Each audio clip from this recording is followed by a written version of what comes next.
Jack Mercer hated the desert, not just the dry, cracked earth beneath his boots, or the oppressive heat that sucked the life out of every breath. No, it was the absolute silence that drove him mad. Out here in the middle of nowhere, the world felt like it had been paused, like someone hit the mute button on existence. It was the kind of quiet that made every footstep feel like an invasion, but that wasn't the real reason he hated the desert. It was the fact that he knew it would be the last place anyone would look for him. And right now, that was the problem. Jack glanced up at the high-tech facility, the one that seemed to float on the horizon like some impossible mirage. It had all the hallmarks of a black ops operation: sleek, high walls, sensors everywhere, and the kind of surveillance system that could spot you sneezing from a mile away. But to Jack, it looked like a prison. His prison. "Don't make a sound, and we'll get through this," a voice barked behind him. Jack turned. The speaker was a soldier who'd probably just shaved his head to look tougher. The guy was too young to have seen combat, but that didn't stop him from acting like he was in charge. Jack raised an eyebrow. "Don't make a sound? Seriously?" He chuckled, but the humor died in his throat as the reminder hit him. He was being equipped with the latest military technology. "So, what's next? I get a jetpack, or do I just get shot and blamed for it?" The soldier's eyes narrowed. "Don't be cute, Mercer. We're here to do a job." "Yeah, and I'm just here for the jokes." The soldier sighed, clearly used to Jack's smartass attitude. He was about to say something else, but the door to the facility hissed open, revealing a cold, sterile interior. Jack stepped through the threshold, ignoring the oppressive silence that seemed to settle in even deeper here. Everything was white. White walls. White floors. Even the lights above hummed a soft, clinical tone. "You're late, Jack," General Callahan's voice boomed from the far side of the room. He was standing in front of a huge set of monitors, looking like a man who was used to seeing 1,000 things at once and still being unimpressed. Jack didn't know what was worse, Callahan's complete lack of warmth, or his unsettling calm in the face of impending doom. "Late? I'm right on time," Jack said, rolling his eyes as he took off his jacket, tossing it over a chair. "Besides, I could have sworn I wasn't the one who set the schedule. If we're being honest here, I thought you guys were still cleaning up after the last mission." The general's face twitched, but he didn't respond to the jab. Instead, he motioned to a nearby table covered in tools, wires, and a few devices Jack couldn't quite make out. "What's that?" Jack asked. "That's the future," Callahan said, almost reverently. "A new breed of soldier, Mercer. We've worked years on this." Jack gave him a dubious look. "Great. So, what? I'm the guinea pig now?" "You always were, Jack," Callahan replied dryly. Jack wasn't sure if that was a compliment, but then he didn't really care. His job wasn't to ask questions. His job was to survive. At least that was his role in this shady corner of the world. Survive and shut up. He didn't get much time to process what was happening next. Before he could even sit down, the soldiers approached him, holding a long, metallic device that looked like a mix between a syringe and a hypodermic needle, only much, much scarier. Jack's stomach lurched. "Relax, Jack. It's just a procedure," Callahan said, as if that would make him feel better. "We're going to implant a series of nanobots inside you. They'll give you unparalleled healing abilities and enhance your physical strength. You'll be unstoppable." "Right," Jack said, still eyeing the needle. "So, what happens when I sneeze in the middle of a mission? You guys have a bot for that, too?" Callahan didn't smile. He just stared at Jack like he wasn't joking. "First, we implant the bots," Callahan said. "Then, we send you out on a mission. Simple." "Great, sounds like a Tuesday." Jack lay back, allowing the soldiers to strap him to a sterile table. His mind raced. Nanobots? Healing abilities? What kind of shady experiment was this? And what was the catch? Because there was always a catch. He felt the cold, metallic touch of the needle against his skin, and then, nothing. Just a prick, and then a wave of dizziness. The soldiers began murmuring something, but Jack couldn't focus on their words. His mind seemed to fuzz out. He wasn't sure if it was the medication or the sheer weight of his own cynicism that kept him from caring. Then, as if out of nowhere, an intense jolt of pain shot through his body. It wasn't just physical. It was as if his very cells were vibrating in a chaotic, violent rhythm. His muscles spasmed, and his body clenched uncontrollably. For a moment, he thought he was dying. He could hear them shouting his name, but all he could focus on was the sensation of his veins tightening, the microbots coursing through his blood. Mercer? Callahan's voice cracked through the haze of pain. Can you hear me? Jack's vision blurred, but somehow he managed to croak out a response. Yeah, but I'm pretty sure I'm about to explode. Relax. The bots are programmed to adapt. The pain is temporary. Jack gritted his teeth, trying to regain control of his breath. Listen, General, I'm all for technology, but I'm starting to feel like a walking bomb. You sure this thing isn't just gonna, I don't know, blow my damn head off? Stay calm, Callahan said, his voice unnervingly steady. The nanobots are designed for self-repair and enhancement. They're programmed with a fail-safe. If your life is in danger, they'll trigger a self-destruct sequence. Jack froze. Self-destruct? Like, boom boom? His voice was flat, though his heart was racing. Exactly, Callahan said, meeting Jack's eyes with an eerie calm. But that won't happen unless we've failed to meet mission parameters. All you have to do is stay focused. Complete the mission, and the bots will keep you alive. Great. So now I'm a human time bomb with a deadline. Good to know. Jack leaned back, trying to suppress the panic that was rising in his chest. The last thing he needed right now was an internal meltdown. Jack forced himself to take a deep breath, despite the throbbing ache in his muscles. The pain had subsided for the most part, but he still felt the bots crawling beneath his skin, like 1,000 tiny, invisible spiders working overtime. His body was no longer his own, and that terrified him. General, Jack said, still a little shaky, next time you want to give me some enhancements, you could at least warn me about the whole self-destruct thing. Callahan didn't even blink. Consider this a precaution, Mercer. You'll thank us when you're standing over the enemy's corpse, and the only thing you'll be worried about is how much ammo you've got left. Jack snorted.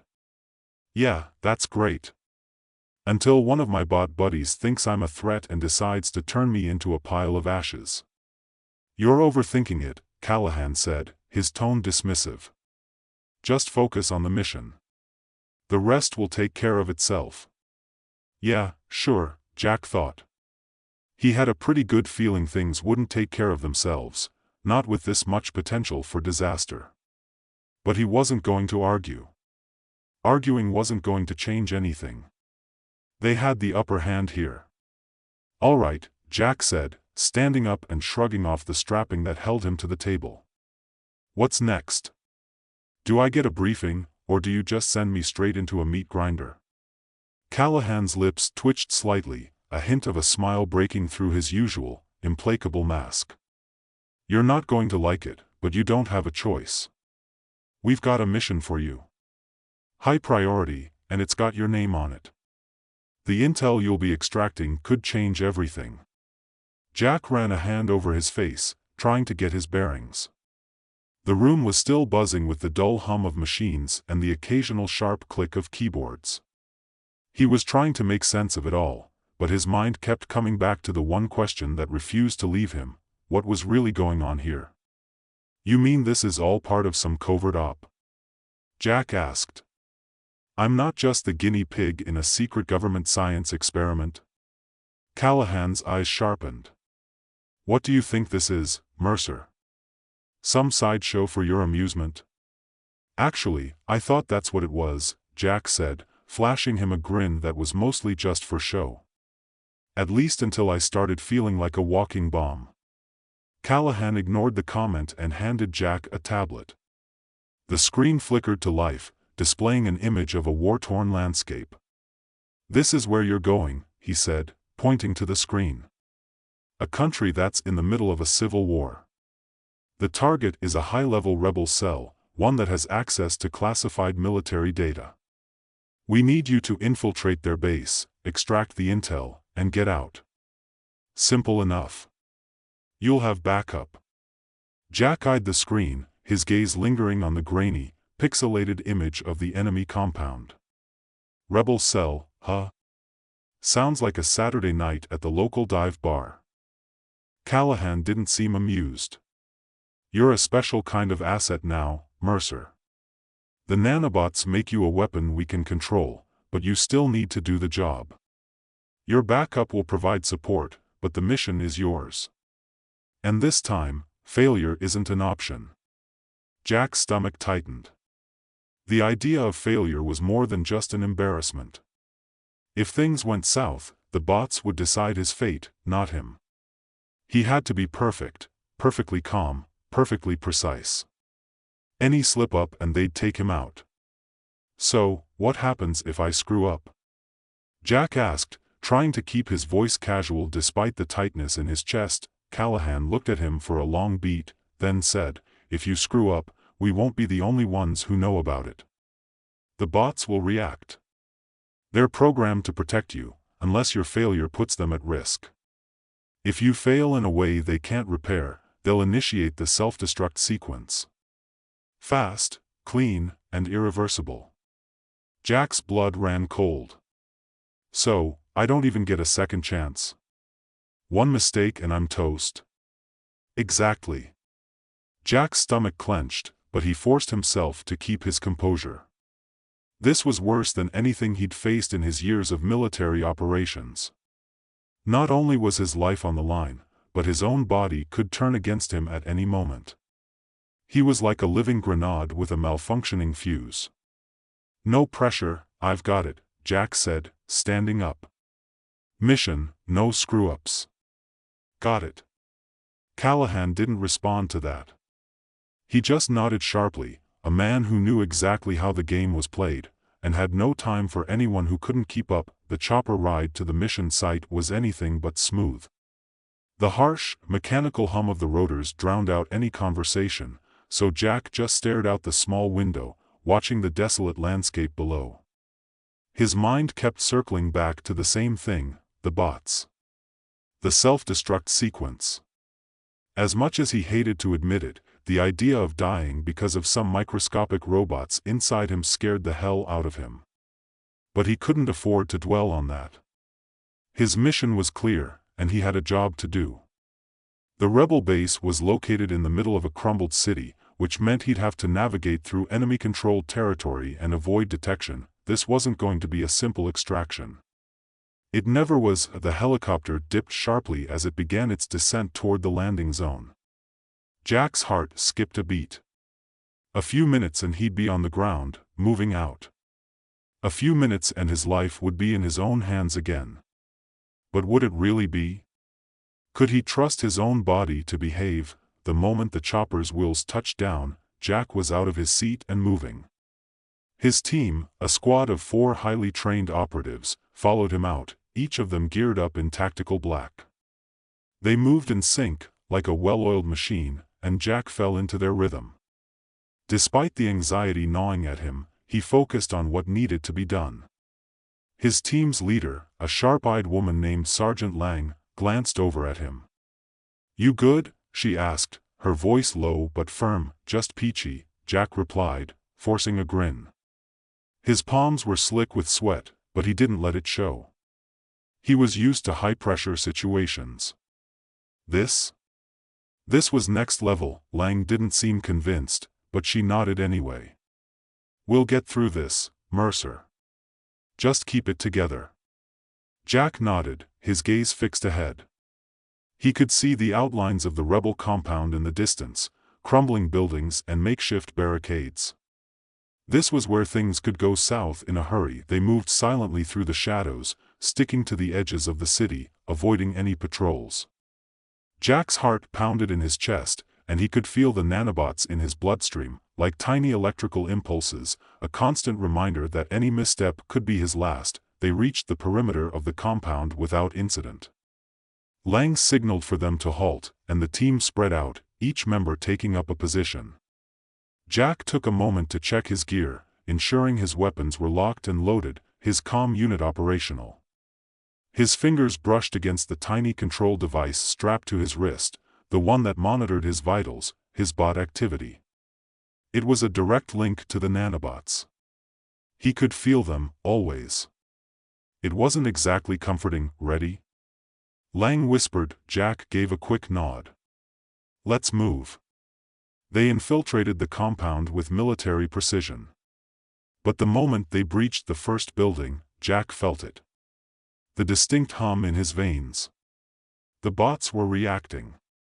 Something was wrong. Before he could react, a loud burst of gunfire echoed through the hall, and a wall of dust exploded around them. The sound of gunfire echoed through the narrow hallways, sharp and jagged, splitting the tense silence that had settled over the team just moments before. Jack's heart rate spiked. His skin tingled, and he could feel the nanobots stirring beneath his skin, their presence like an electric current that ran through his bloodstream. The threat response was instant. His body reacted before his mind could process what was happening. He felt the familiar buzzing sensation, and then the flood of commands inside his head, 1,000 microsecond decisions pushing him into motion. The nanobots were already assessing the risk, measuring the angle of the gunfire, calculating the damage potential. Jack's instincts were in overdrive as he dove for cover, slamming into the cracked concrete wall, the impact jarring his ribs. A hot line of pain shot through his chest, but the nanobots immediately responded, repairing the damage before it could become anything serious. He gritted his teeth. The bots didn't feel pain, they didn't know fear. But Jack? He sure as hell did. Stay down. Lang hissed, her voice barely audible over the chaotic sounds of gunfire. She was pressed low against the opposite wall, her weapon aimed at the door through which the fire had originated. Her squad was taking defensive positions, responding in tight, coordinated movements. They had been through this before. This kind of ambush wasn't new to them. But Jack? Jack wasn't used to the sensation of knowing that the moment his heartbeat accelerated, so did the risk of his body exploding from the inside out. He glanced at his wrist, the tiny screen flashing with an urgent message. Self-destruct sequence, 25 seconds. His pulse quickened, and for a moment, his stomach dropped straight to his feet. No way. It was too soon. His heart hammered against his chest. The nanobots had triggered the countdown already, just like Callahan said they would. They were responding to the gunfire, the sharp spikes of fear and adrenaline. Every time he felt the urge to panic, the system read his emotions and saw him as a threat. Don't screw up, Jack. Lang's voice cut through his rising panic. Mercer, do you copy? I copy, Jack snapped, trying to rein in his emotions, his breath shallow. The countdown on his wrist was getting louder, the numbers ticking away, eating into his remaining time. He had to focus. The nanobots were designed to react to his fear. To his failure. To his emotional state. He couldn't let them know he was about to snap. Jack had never been great with pressure. He had a habit of cracking under it. But this was something else entirely. This was life and death, in the blink of an eye. Move! Lang barked. She was already up, advancing toward the next doorway, signaling for the team to follow her. They moved with surgical precision, every step carefully calculated, every shot measured.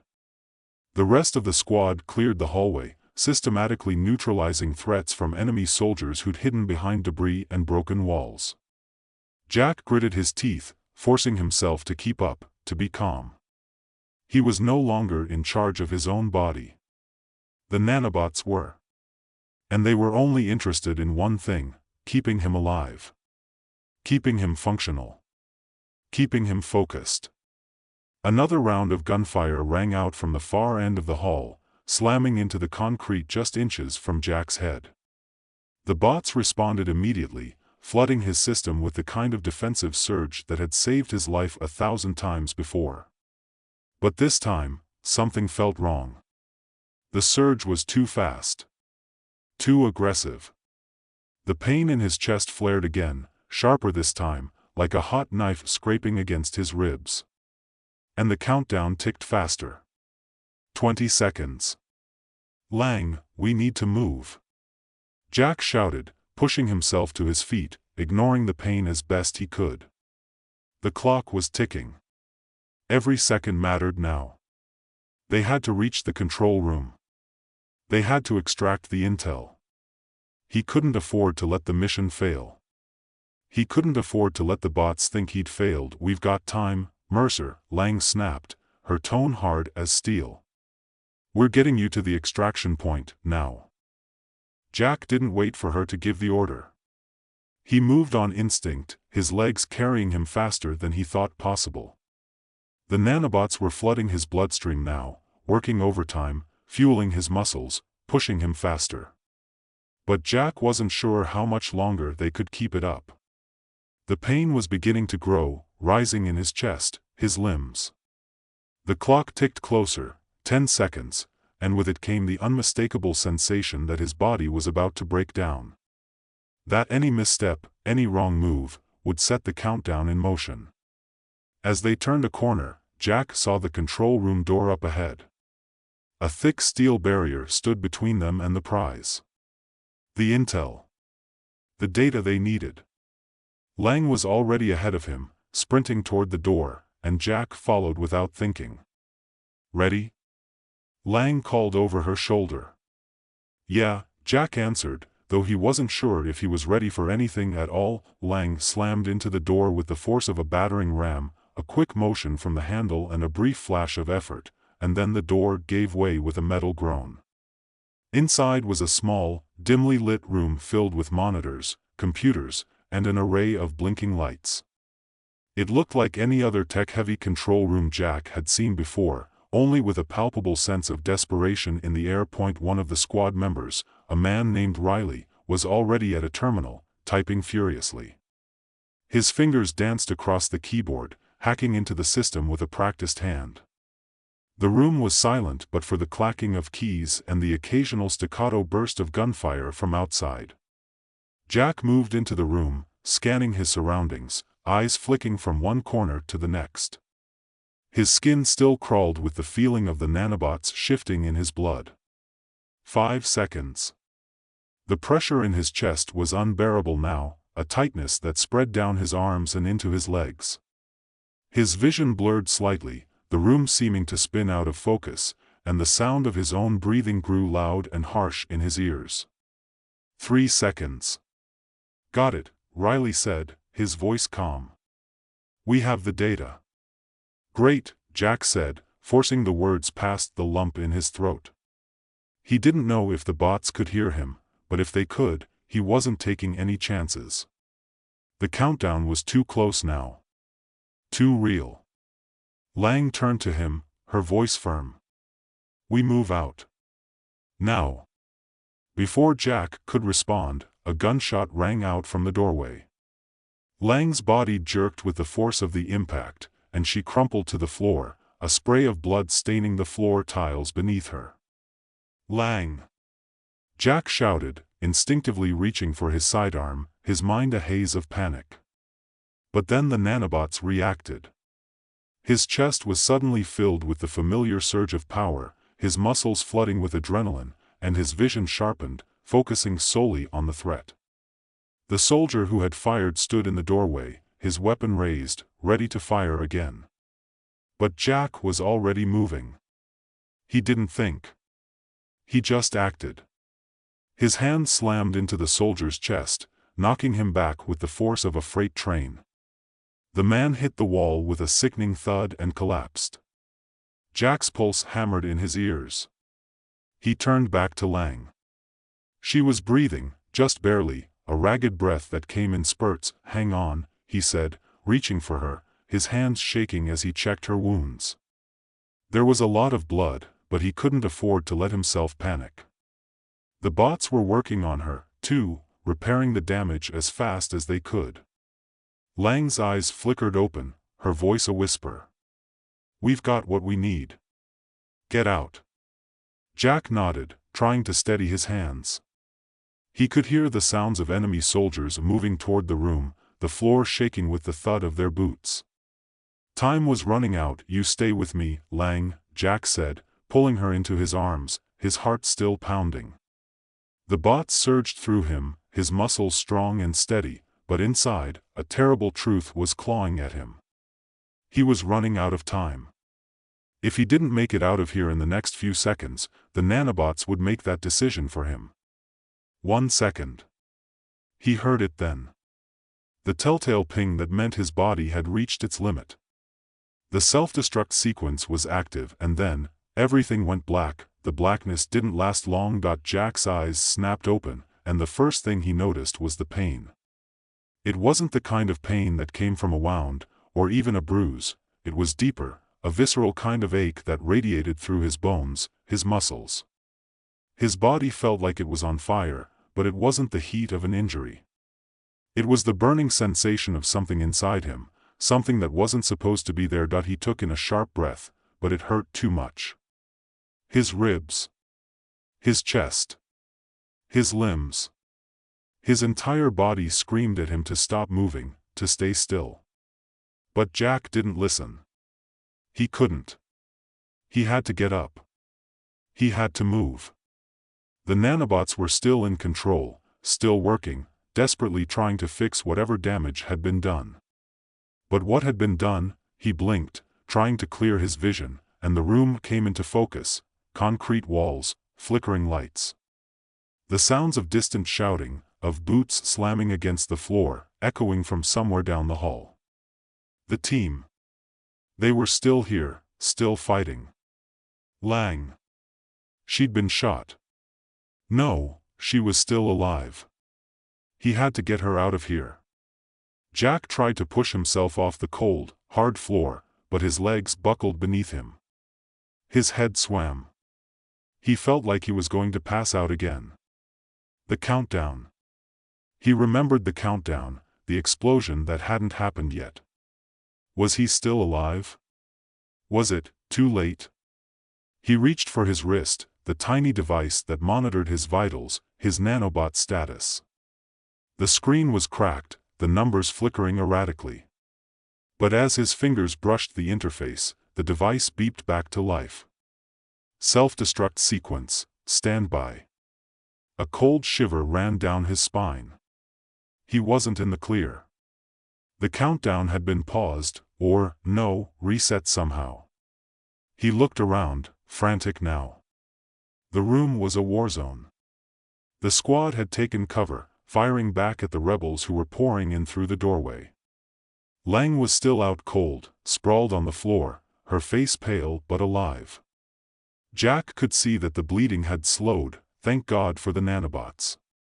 They'd done their job, for now.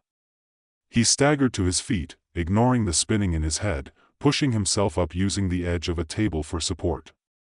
His fingers were numb, his hands shaking as he tried to focus. He could hear the enemy soldiers getting closer. He had to get out, had to find a way to stop this nightmare from continuing. The door burst open, and Jack's heart skipped a beat. 2 rebels stormed in, weapons raised. They didn't even hesitate. But Jack did. His body, his nanobots, responded before he could make a decision. A split second was all it took. His muscles moved of their own accord, his hand darting out to snatch the nearest weapon off the table. Gunfire. 2 shots. 2 bodies dropped. Jack didn't pause to see if they were dead. He couldn't afford to waste time.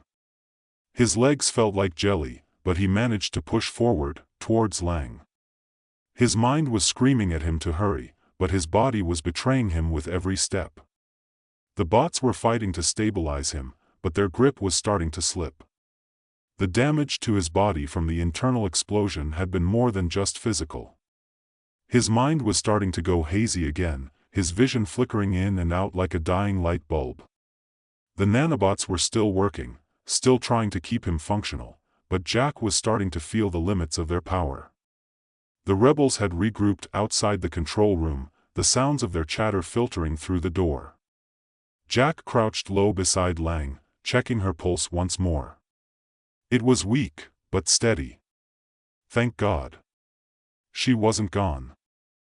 He pulled out the small medical pack from his belt and began working on her wounds. His hands were shaking uncontrollably. Every movement felt like it was happening in slow motion. The nanobots inside him didn't care. They were focused solely on repairing him, not the mission. Lang, you're gonna be okay, Jack whispered, though his voice didn't sound convincing. Just hang on. Outside the door, the sounds of the rebels grew louder. He could hear their footsteps, their gruff voices barking orders. They knew someone was inside. It wouldn't be long before they broke down the door. Jack couldn't let them take him. Not now. Not when they were so close to getting the intel. Focus, he told himself. He tried to take another deep breath, but his chest felt tight, the pressure building up again, and the countdown flashing at the edge of his thoughts. 20 seconds. Come on, Lang, Jack muttered, forcing himself to stay calm. He needed to get the hell out of here, but he couldn't leave her. Not like this. Suddenly, there was a loud bang as something slammed into the door. A rebel was trying to force it open. Jack's heart raced. 12 seconds. He cursed, looking around frantically for a way out. There were no windows. No ventilation shafts. Nothing. The door was the only exit. Another bang, louder this time. The doorframe splintered. He had maybe 5 seconds before the door came down, and the last thing he needed was a firefight in this tiny room. He looked down at Lang, taking one last breath, and then did the only thing he could think of. He scooped her up into his arms, ignoring the pain that flared up in his chest. Every step was agony. His vision swam, his mind struggling to keep up with his body. The nanobots were barely keeping him going now. He didn't know how much longer they could hold him together. With Lang still in his arms, he moved toward the door, his steps heavy and uncoordinated. His hand fumbled for his gun, his fingers too slow to get a grip. The rebels were mere seconds away from breaking through. The door creaked under another forceful blow, and Jack made his decision. He didn't have the time to think about it. He dove for the back wall, slamming Lang against it and hitting the release button on a nearby control panel. The wall shifted, revealing a hidden tunnel that led underground, an emergency escape route. It wasn't pretty, but it was his only shot. The tunnel was narrow and dark, the air stale, and Jack could barely see his own hand in front of his face. He didn't care. He wasn't thinking about anything other than survival now. He stumbled forward, the walls closing in on him as the countdown flashed in his mind. He couldn't afford to lose any more time. 5 seconds. He kept moving, his legs weak and unsteady, Lang still in his arms. The tunnel seemed to stretch forever, but Jack didn't stop. Not when every second felt like a lifetime. Not when the fate of his own body, and Lang's life, hung in the balance. He finally reached the end of the tunnel. There was a small opening, a trapdoor that led to the surface. He yanked it open, and the blast of fresh air hit him like a shockwave. He didn't care. He pulled Lang through and dropped to his knees, gasping for air. The sky above was dark, the distant hum of battle still echoing in the air. Jack turned to Lang, his breath ragged, his mind swimming. The countdown was still there, still ticking in the back of his head. His heart pounded in his chest, his body on the brink of collapse as he looked at Lang's pale face. Her eyes were closed, but her breathing had steadied. She was alive. Jack's gaze wandered across the battlefield beyond them, chaos, explosions, the clash of gunfire. But it felt far away now. He had made it out.